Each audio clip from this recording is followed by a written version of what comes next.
गर्मी में गरीब बहू के ठंडी ठंडी चटपटे पानी पूरी। बाहर सूरज आग उगल रहा होता है, जहाँ एक छोटा सा मिट्टी का घर भट्टी की तरह तप रहा है।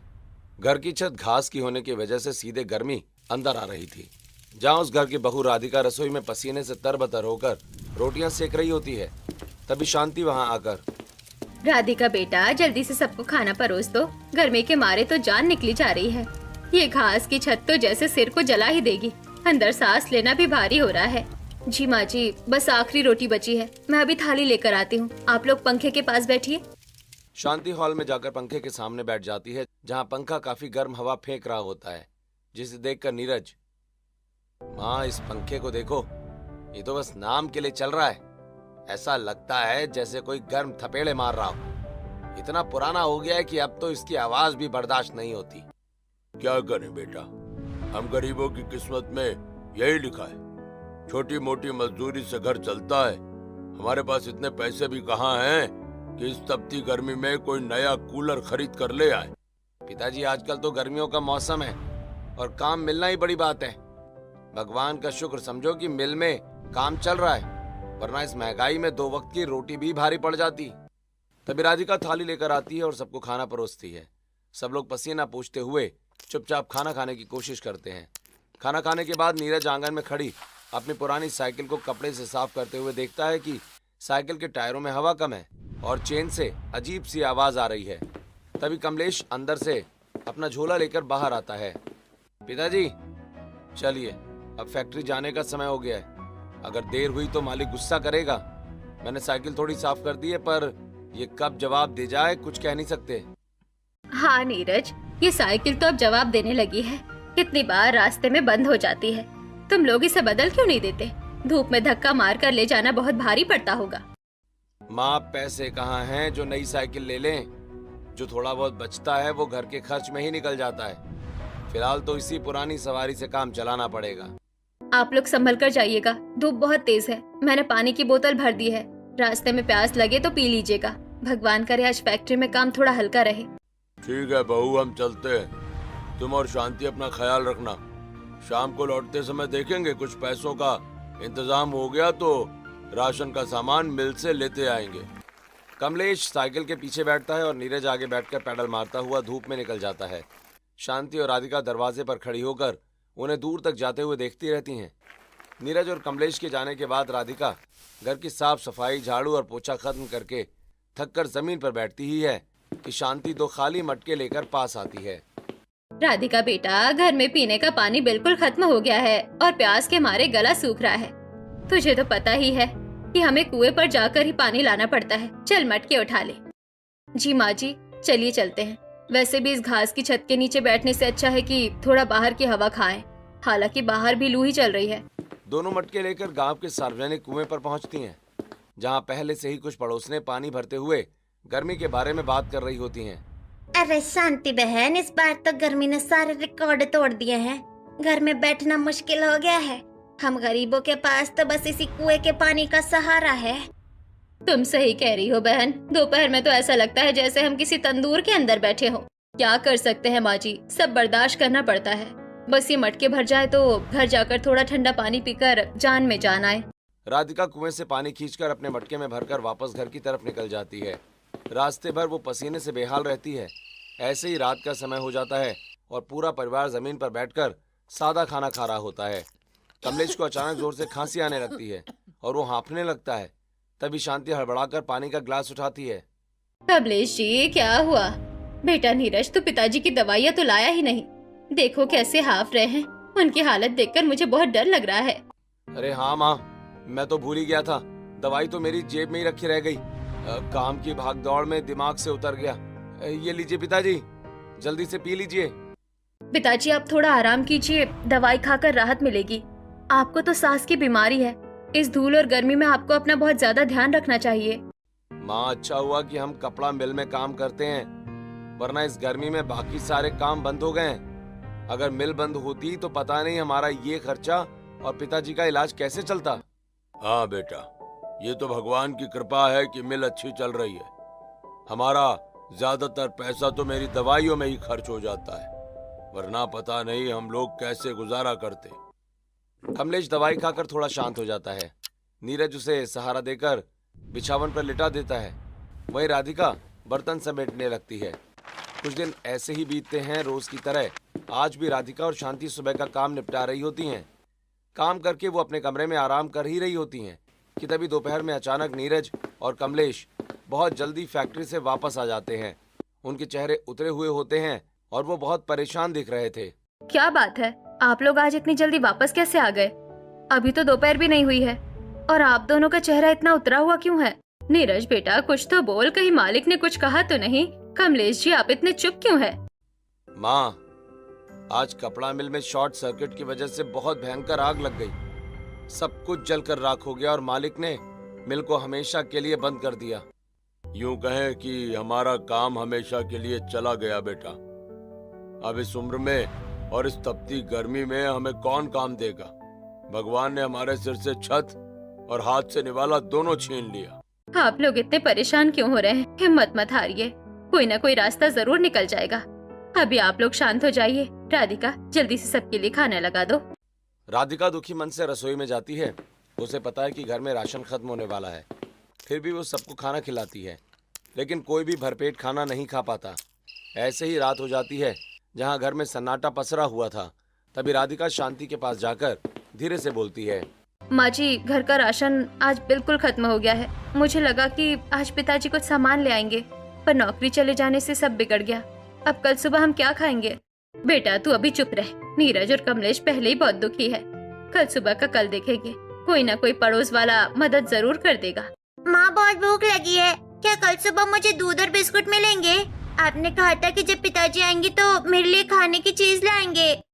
बेटा अभी तो तू सो जा, कल सुबह माँ तेरे लिए कुछ अच्छा सा नाश्ता बनाएगी। भगवान सब ठीक कर देंगे।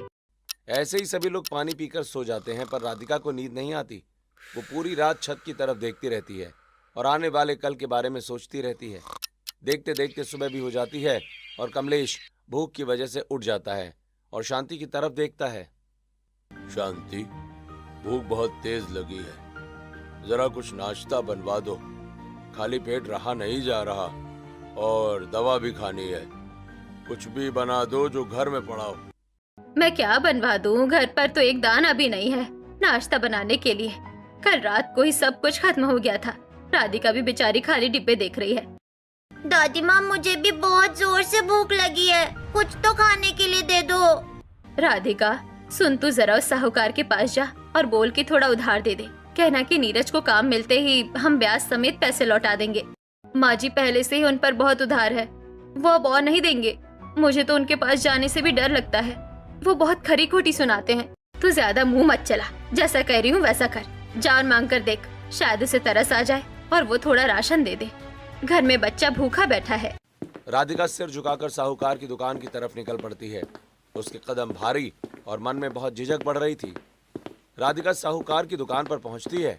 साहूकार बही खाता देख रहा होता है।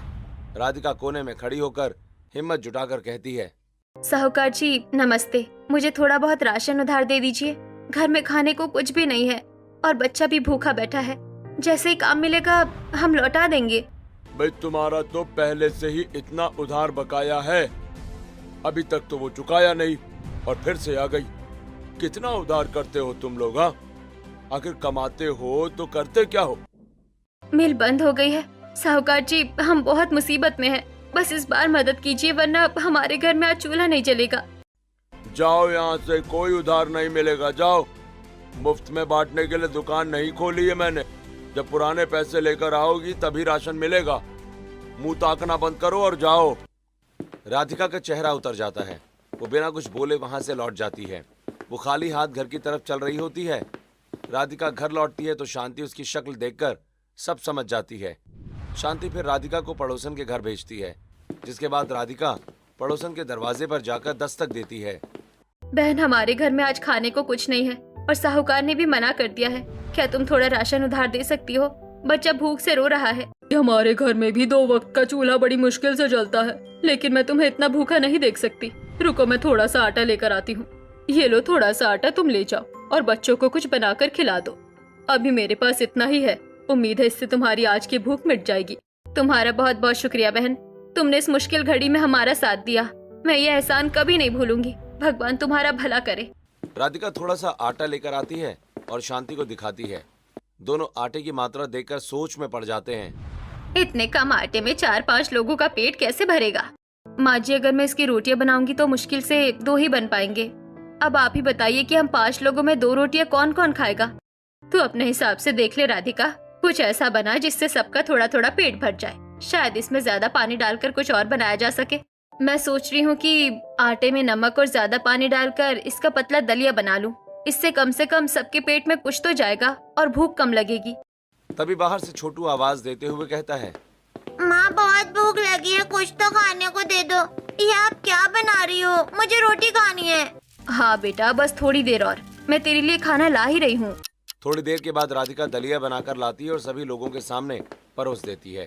जहाँ छोटू दलिया देखकर मुंह बनाते हुए कहता है, माँ ये आपने क्या बना लिया? मुझे कुछ अच्छा खाना है। बेटा छोटू, अभी तो तू ये दलिया ही पी ले। एक तो घर में कुछ अच्छा नहीं है, ऊपर से तू जिद कर रहा है। अभी इसे खा ले, फिर हम बाद में देखेंगे। राधिका सबको एक एक कटोरी दलिया दे देती है। सब लोग बेमन से वो पतला दलिया पी लेते हैं। नीरज और कमलेश सिर झुकाए बैठे हुए थे, जहां उनकी आंखों में लाचारी साफ दिख रही थी। अगले दिन पर सूरज सिर पर आ चुका था और सड़कें आग की तरह तप रही थीं। नीरज और कमलेश फटे हुए जूते पहनकर काम की तलाश में भटक रहे होते हैं। लू के थपेड़े उनके चेहरे को झुलसा रहे थे, लेकिन पेट की भूख उन्हें रुकने नहीं दे रही थी। पिताजी यहाँ इस कंस्ट्रक्शन साइट पर भी मना कर दिया। कह रहे हैं कि इतनी भयंकर गर्मी में नया काम शुरू नहीं करेंगे क्योंकि मजदूर बीमार पड़ रहे हैं। अब कहाँ जाएं? बेटा हिम्मत मत हार, चलो उस पार वाली मंडी में चलकर देखते हैं। शायद वहाँ बोझा ढोने का ही कोई काम मिल जाए। खाली हाथ घर लौटे तो माँ और राधिका का सामना कैसे करेंगे? पिताजी लोग काम देने के बजाय पानी पिलाकर विदा कर देते हैं। गर्मी की वजह से बाजार भी जल्दी बंद हो रहे हैं। ऐसा लगता है जैसे पूरी दुनिया ही ठहर गई है हमारे लिए। हे भगवान, ये कैसा इम्तिहान लिया है हमारा। मिल क्या बंद हुई जैसे हमारी किस्मत के सारे दरवाजे ही बंद हो गए। चल बेटा उस तरफ देखते हैं, शायद कहीं कोई उम्मीद बाकी हो। वो दोनों घंटों धूप में भटकते रहते हैं, लेकिन गर्मी और मंदी की वजह से उन्हें कहीं भी कोई छोटा मोटा काम भी नहीं मिलता। शाम ढलने लगती है, वो थक हार कर चूर हो जाते हैं। दूसरी तरफ घर में शांति और राधिका दरवाजे की ओर टकटकी लगाए बैठी हुई होती हैं। छोटू बार बार बाहर जाकर देख रहा होता है। माँ जी, अब तो शाम हो गई है, वो लोग आते ही होंगे। देखिएगा आज जरूर कुछ न कुछ काम मिला होगा। मैं आज छोटू को अच्छा खाना खिला पाऊंगी। उसने सुबह से बस वो दलिया ही पिया है। हाँ बेटा, भगवान पर भरोसा रख। नीरज के पिताजी और नीरज बहुत मेहनती है, वो जरूर कुछ न कुछ राशन लेकर ही आएंगे। तभी कमलेश और नीरज छोटू को दूर से आते हुए दिखाई पड़ते हैं। उन्हें देखकर छोटू अपनी दादी से कहता है, माँ देखो पिताजी और दादाजी आ गए। आज तो पिताजी मेरे लिए बिस्कुट और अच्छी वाली सब्जी लाएंगे। मुझे बहुत जोर की भूख लगी है माँ। तभी नीरज और कमलेश घर पहुंच जाते हैं। उनके हाथ खाली हैं और कंधे झुके हुए थे। वो पसीने से तरबतर दिखाई दे रहे थे, जिसे देख राधिका और शांति की उम्मीदें पल भर में टूट जाती हैं। क्या हुआ, कुछ काम नहीं मिला क्या? अब दोनों के हाथ तो बिल्कुल खाली है। क्या आज भी घर में चूल्हा नहीं जलेगा? नहीं राधिका, कहीं भी काम नहीं मिला। गर्मी की वजह से सब जगह काम बंद पड़े हैं। हम पूरा शहर छाना है पर किसी ने मदद ही नहीं की। हम हार गए राधिका। शांति, मुझे माफ कर दो। मैं इस उम्र में अपने परिवार के लिए 2 रोटी का इंतजाम भी नहीं कर पाया। हम बस खाली हाथ लौट आए हैं। सभी लोग घर में आकर उदास बैठ जाते हैं। घर की हालत देखकर राधिका से रहा नहीं गया। वो अपनी चादर ओढ़ती है और काम की तलाश में पड़ोस की बड़ी हवेलियों की तरफ निकल पड़ती है, जहां पहुंचकर एक बड़े घर का दरवाजा खटखटाती है। नमस्ते बहन जी, क्या आपके घर में झाड़ू पोछा या बर्तन साफ करने के लिए कोई जगह है? मैं सारा काम बहुत अच्छे से कर दूंगी, बस मुझे थोड़े काम की जरूरत है। नहीं नहीं, हमारे यहाँ तो पहले से ही काम वाली लगी हुई है। तुम कहीं और जाकर देखो, यहाँ कोई काम नहीं है। राधिका दूसरे घर जाती है, फिर तीसरे घर। हर जगह उसे मना कर दिया जाता है। अंत में वो एक घर के सामने रुकती है, जहाँ की मालकिन बाहर खड़ी होती है। बहन जी, मुझे काम की बहुत जरूरत है। मेरे घर में खाने को दाना नहीं है। आप जो कहेंगी मैं वो काम कर दूंगी, बस मुझे कुछ काम दे दीजिए। देखो बहू, मेरी काम वाली छुट्टी पर है। मुझे जरूरत तो है, लेकिन तुम्हें मेरे घर पर ही रहकर पूरे समय काम करना होगा। क्या तुम रुक सकती हो? नहीं बहन जी, मेरा छोटा बच्चा है और बीमार ससुर है, मुझे उन्हें देखना पड़ता है। मैं सुबह आकर शाम को जा सकती हूँ, पर पूरे समय नहीं रुक पाऊंगी। तो फिर मुझे काम वाली नहीं चाहिए। मुझे ऐसा कोई चाहिए जो 24 घंटे यहीं रहे। तुम जा सकती हो, अपना समय बर्बाद मत करो। फिर से राधिका खाली हाथ घर लौट जाती है। छोटू दौड़कर उसके गले लग जाता है और उसकी खाली जेबें टटोलने लगता है। तभी कमलेश कमरे के कोने में लेटा हुआ जोर जोर से खांसने लगता है। माँ भूख लगी है, कुछ तो खाना बना दो। आप तो काम ढूंढने गई थी ना, क्या कुछ भी नहीं मिला? मुझे बहुत जोर से पेट में दर्द हो रहा है। बेटा अभी घर में कुछ नहीं है, तू बस थोड़ा सा पानी पीकर सो जा। माँ कल पक्का तेरे लिए कुछ जुगाड़ करेगी। राधिका बेटा, मेरी दवाइयाँ कल ही खत्म हो गई थी। सीने में बहुत दर्द हो रहा है। क्या नीरज दवा लेकर आया है?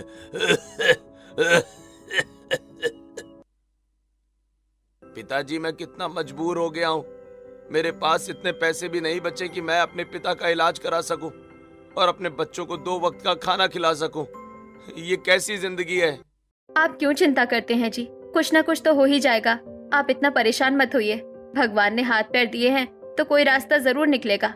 राधिका, कल तो पड़ोसन ने थोड़ा आटा दे दिया था, पर अब कोई बार बार थोड़ी ही देगा। आज सबको खाली पेट ही सोना पड़ेगा। चलो सब लोग पानी पी लो। पूरा परिवार भारी मन से मटके का पानी पीता है और अपनी भूख को दबाकर सोने की कोशिश करता है।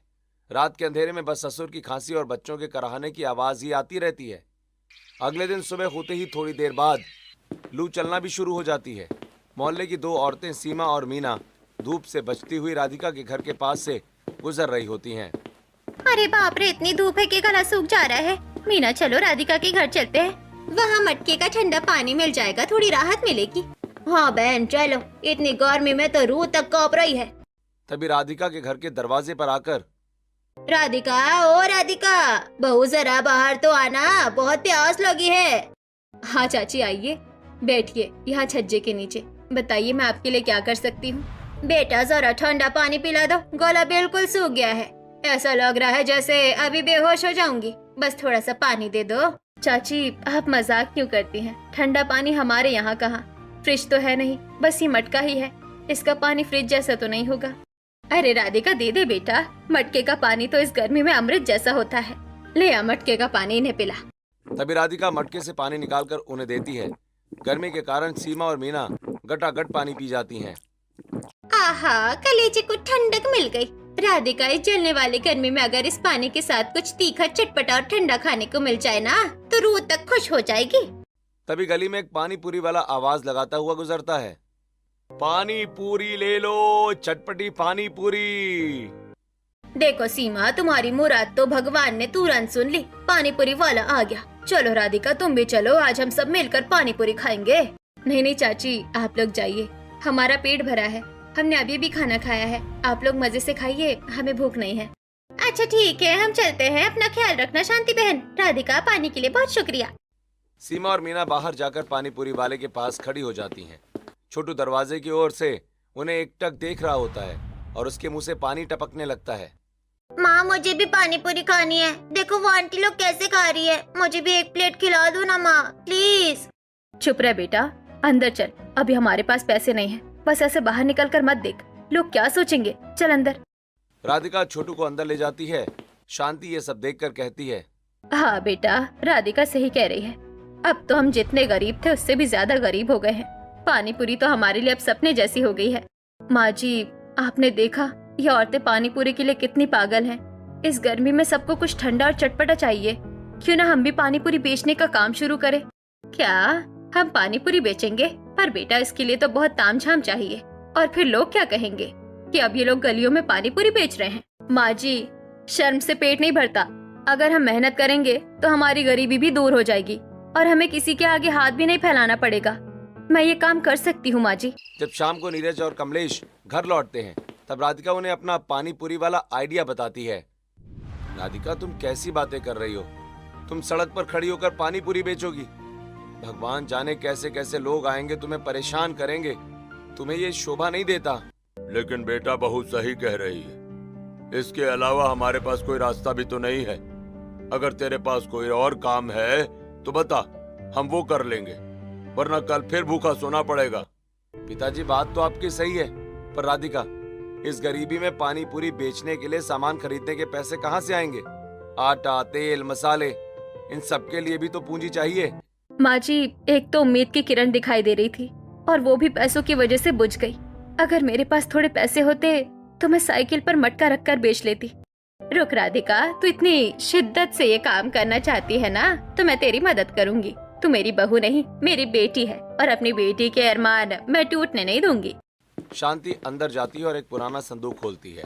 उसमें से अपनी चांदी की बिछिया निकालती है और राधिका के हाथ पर रख देती है।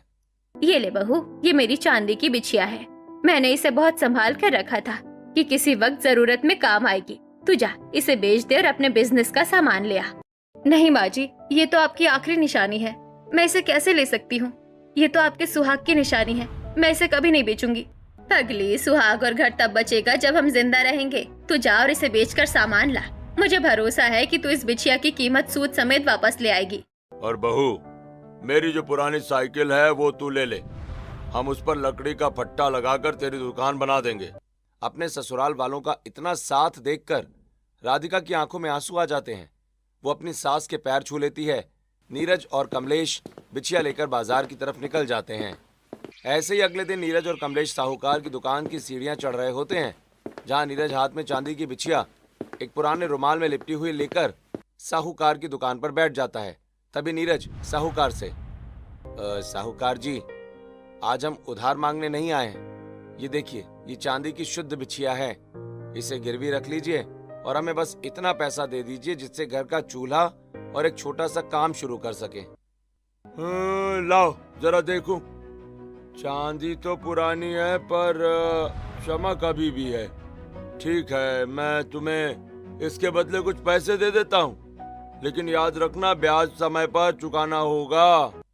अब बस पैसे दे दीजिए साहूकार जी।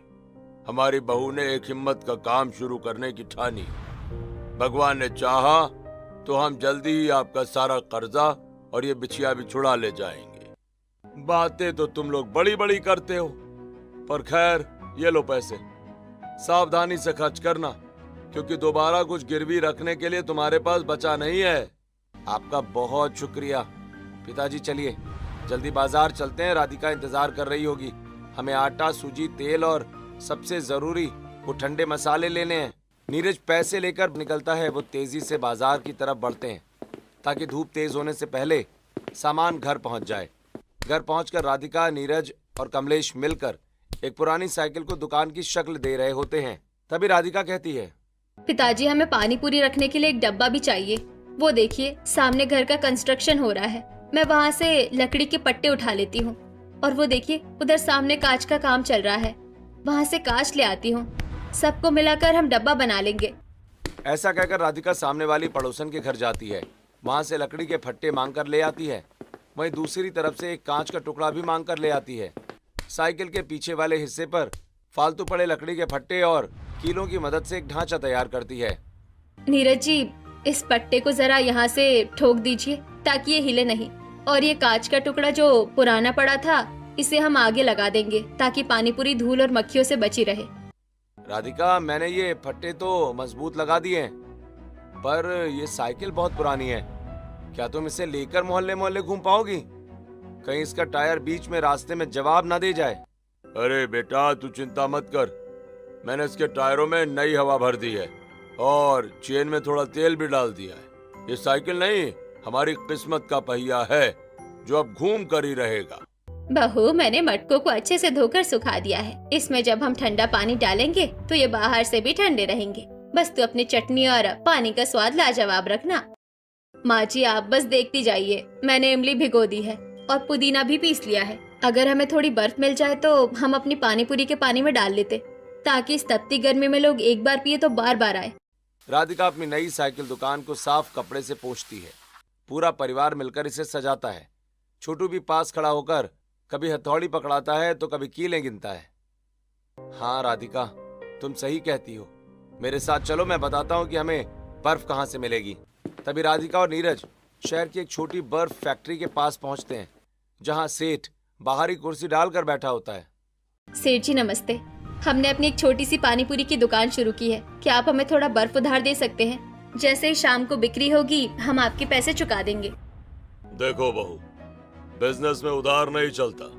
रोज सैकड़ों लोग आते हैं बर्फ लेने। अगर सबको उधार देने लगा तो मेरी फैक्ट्री ही बंद हो जाएगी। तुम नकद पैसे लेकर आया करो। सेठ जी, हमारी नौकरी चली गई है। बहुत मुश्किल से ये काम शुरू किया है। बस 1 हफ्ते की बात है। एक बार ग्राहकों को स्वाद लग गया तो हम हर रोज नकद पैसे दे देंगे। भाई, तुम्हारी मेहनत और ये आंखों में जो उम्मीद है उसे देखकर मना नहीं कर पा रहा हूँ। ठीक है, ले जाओ आज का बर्फ, ठीक? पर कल से कोशिश करना कि कुछ पैसे साथ लाओ। बहुत बहुत धन्यवाद सेठ जी, आपके ये एहसान मैं हमेशा याद रखूंगी। देखिएगा, आपकी बर्फ हमारी पानीपुरी को इस शहर की सबसे ठंडी पानीपुरी बना देगी। राधिका खुशी खुशी बर्फ का टुकड़ा एक बोरी में लपेटकर साइकिल पर रखती है। नीरज साइकिल को सहारा देता है और दोनों घर की तरफ निकल पड़ते हैं। घर पहुंचकर पानीपुरी की दुकान को सजाते हैं। मटके में बर्फ डालकर पानी को ठंडा कर लेते हैं। फिर राधिका साफ सुथरे कपड़े पहनकर, हाथों में प्लास्टिक के ग्लव्स और सिर पर कैप लगाकर अपनी साइकिल की दुकान को लेकर मोहल्ले के मोड़ पर खड़ी हो जाती है, जिसे देखकर आसपास के लोग बातें बनाने लगते हैं। अरे देखो तो, ये कमलेश की बहू अब सड़क पर पानी पूरी बेचेगी। क्या दिन आ गए हैं इनके। लगता है मेले बंद होने से इनका दिमाग भी ठिकाने नहीं रहा। हाँ बहन, पर देखो तो सही कितनी सफाई से दुकान सजाई है। क्या हमें जाकर एक बार चखना चाहिए? रहने दो सीमा, क्या पता कैसा स्वाद होगा। और वैसे भी इतनी गर्मी में सड़क किनारे कौन खाएगा। चलो घर चलते हैं, धूप बहुत तेज हो रही है। भगवान हिम्मत देना। लोग बातें बना रहे हैं पर मुझे अपने परिवार के लिए ये करना ही होगा। बस कोई एक ग्राहक आ जाए, फिर मैं अपना हुनर दिखा दूंगी। राधिका चुपचाप अपने मटके से बर्फ की बोरी हटाती है और पानी को हिलाती है। ठंडी ठंडी महक चारों तरफ फैलने लगती है। तभी एक बड़ी सी कार वहां आकर रुकती है। कार से एक सभ्य आदमी नीचे उतरता है और पसीना पोंछते हुए राधिका की दुकान की तरफ देखता है। राधिका तुरंत मुस्कुराकर उसका स्वागत करती है। अरे वाह, यहाँ इतनी धूप में इतनी साफ सुथरी दुकान, और ये तुमने हाथ में ग्लव्स भी पहने हुए हैं। बहुत कम पानी पूरी वाले इतनी सफाई रखते हैं भाई। क्या पानी ठंडा है? जी साहब, बिल्कुल ठंडा और ताज़ा। हमने मटके के पानी में पुदीना, इमली और ढेर सारी बर्फ डाली है। आप एक बार खाकर देखिए, आपकी सारी थकान मिट जाएगी। ठीक है, तो फिर 1 प्लेट लगाओ, पर याद रखना पानी एकदम चटपटा और बर्फ जैसा ठंडा होना चाहिए। इस गर्मी ने तो दिमाग का दही कर दिया है। राधिका तेजी से पानी पूरी फोड़ती है, उसमें मसाला भरती है और ठंडे पानी में डुबोकर चम्मच से उसे ग्राहक को देती है। आदमी पहला पानी पूरी खाते ही आदमी की आंखें खुल जाती हैं। अरे बाप रे, ये तो कमाल का स्वाद है। इतना ठंडा पानी तो मैंने शहर की बड़ी दुकानों पर भी नहीं पिया। और ये पुदीने की खुशबू, वाकई मजा आ गया भाई। एक और प्लेट लगाओ। शुक्रिया साहब, हम सफाई का पूरा ध्यान रखते हैं। आप चाहे तो अपनी फैमिली के लिए भी पैक करा सकते हैं। ये मटके का पानी सेहत के लिए भी अच्छा है। उस आदमी को खाते देख धीरे धीरे और लोग भी वहां पर जुटने लगते हैं। सीमा और मीना जो दूर खड़ी देख रही थीं, वो भी अब राधिका के पास आ जाती हैं और राधिका की पानी पूरी खाने लगती हैं। उन्हें देखकर कुछ और ग्राहक वहां आ जाते हैं। ऐसे ही शाम हो जाती है। शाम को जब राधिका घर लौटती है, तब तक उसके साइकिल का डिब्बा खाली हो चुका होता है और उसके चेहरे पर एक बड़ी सी मुस्कान होती है। माँ जी, आज तो चमत्कार हो गया। जितनी पानी पूरी बनाई थी सब खत्म हो गई। ये देखिए, आज की कमाई पूरे 500 रुपए बचे हैं, सब खर्च निकाल कर। क्या 500 रुपए एक ही दिन में? राधिका, तुम तो कमाल हो। हमने तो सोचा भी नहीं था कि लोग इतनी जल्दी तुम्हारे हाथ का स्वाद पहचान लेंगे। मैंने कहा था ना कमलेश जी, मेरी बहू लक्ष्मी है। ये ले राधिका, पहले पानी पी। और ये देख, आज छोटू के लिए मैं दूध और बिस्कुट ले आई हूँ, जो तूने सुबह पैसे दिए थे उससे। माँ, आप सबसे अच्छी हो। अब हम रोज अच्छा खाना खाएंगे ना। और दादाजी की दवाई भी आ गई है, अब वो नहीं खा सकेंगे। हाँ बेटा, राधिका की मेहनत ने घर की फिजा ही बदल दी। अब हमें किसी के आगे हाथ फैलाने की जरूरत नहीं पड़ेगी। कल मैं भी तुम्हारे साथ बाजार चलूंगा मदद करने। पूरा परिवार आज खुशी से खाना खाता है। घर में अब भी वही घास की छत है, पर आज उस पुराने पंखे की हवा में थोड़ी ठंडक महसूस हो रही होती है, क्योंकि मन में सुकून था। ऐसे ही 1 महीना बीत जाता है और राधिका की दुकान अब उस मोहल्ले की सबसे मशहूर दुकान बन जाती है। उसकी साइकिल दुकान अब थोड़ी और बड़ी हो चुकी थी। लोग लाइन लगाकर अपनी बारी का इंतजार कर रहे होते हैं। राधिका, जरा 2 प्लेट ज्यादा तीखी बनाना। आज तो संडे है, पूरा मोहल्ला यही उमड़ पड़ा है। तुम्हारी वजह से हमें दोपहर में कुछ अच्छा खाने को मिल जाता है। और देखो तो, राधिका ने अब एक बड़ा छाता भी लगा लिया है और बैठने के लिए 2 स्टूल भी रख दिए हैं। अब तो यहाँ खड़े रहने में भी धूप नहीं लगती। ये सब आप लोगों का प्यार है चाची। सफाई और स्वाद ही मेरी पहचान है। नीरज जी, जरा उस मटके में बर्फ और डाल दीजिए। पानी थोड़ा कम ठंडा लग रहा है। हाँ राधिका, मैं अभी लाता हूँ। पिताजी आप जरा ये पत्तलें संभालिए, बहुत भीड़ हो रही है। आज तो रिकॉर्ड तोड़ कमाई होने वाली है। पूरा परिवार एक टीम की तरह काम कर रहा था। कमलेश ग्राहकों को संभाल रहे थे, नीरज पानी और बर्फ का ध्यान रख रहा था और राधिका फुर्ती से पानी पूरी खिला रही थी।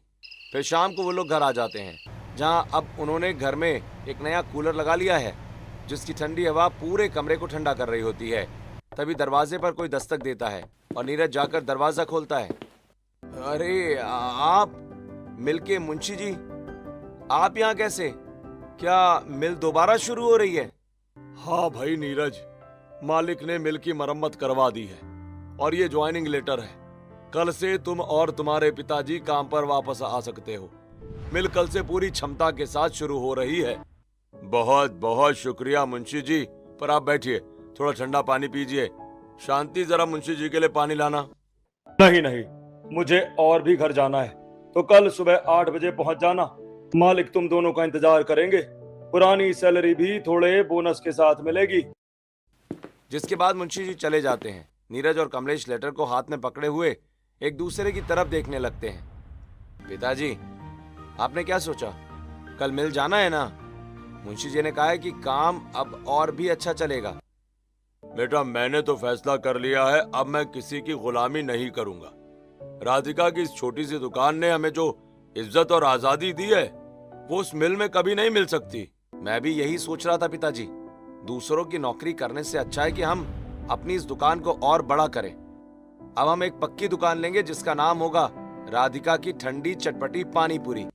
आप लोग सच कह रहे हैं। मुझे तो लग रहा था कि आप लोग फिर से मिल चले जाएंगे। मुझे बहुत खुशी है कि अब हम साथ मिलकर अपना खुद का काम करेंगे। माँ, अब हम कभी भूखे नहीं सोएंगे ना? कभी नहीं बेटा, जब तक हम साथ हैं और मेहनत करने को तैयार हैं, तब तक हम पर कोई आश नहीं आएगी। ऐसे ही पूरा परिवार एक साथ हंसने लगता है।